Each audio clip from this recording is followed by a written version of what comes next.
Maya clutched her rejection letter from Westridge University with trembling hands. The prestigious art program had been her dream since childhood. Now, all those late nights perfecting her portfolio, all those sacrifices, felt meaningless. 3 simple words hammered in her mind. "We regret to."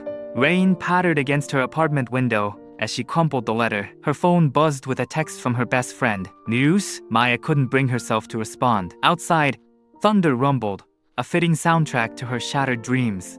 That night, she couldn't sleep. At 3 a.m., she grabbed her sketchbook and began drawing furiously, not the polished, technical pieces she'd submitted to Westridge, but raw emotional strokes that flowed straight from her broken heart. By dawn, she'd filled 20 pages with images unlike anything she'd created before. 2 weeks later, still nursing her wounds, Maya reluctantly attended a local art fair where her friend had a booth. She brought her sketchbook, not to show anyone, but because it had become a sort of emotional security blanket.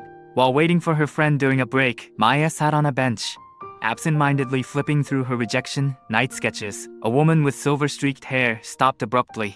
"Excuse me," the woman said, "but may I look at those?" Maya hesitated but handed over her sketchbook. The woman studied each page carefully, her expression growing increasingly animated.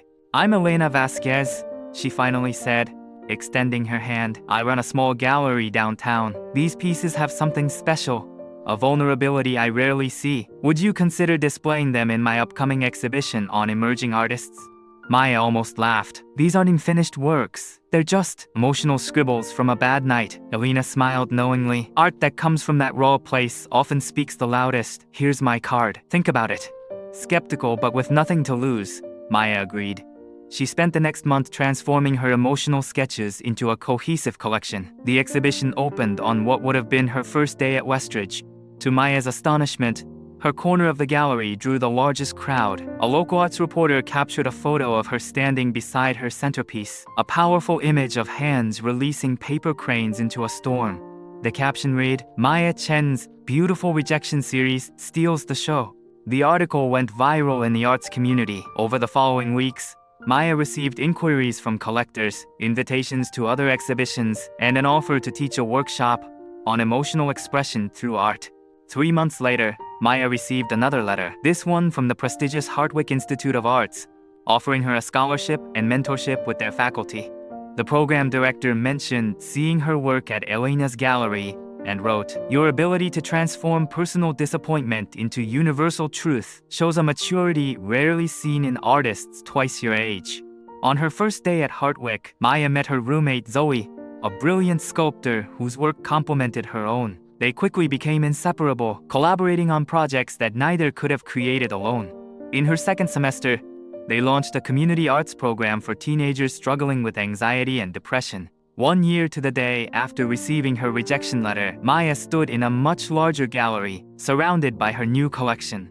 Elena approached with a distinguished-looking man. "Maya, I'd like you to meet Robert Thorne, the new director of visual arts at Westridge University." Robert smiled warmly. "I've been following your journey.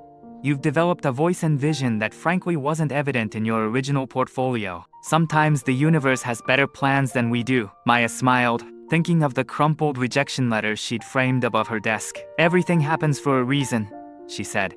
Later that evening, a teenage girl approached Maya with tears in her eyes. "Your story about being rejected and finding a different path saved me," she whispered. "I was ready to give up after my own rejection, but now I see it might be pointing me somewhere better."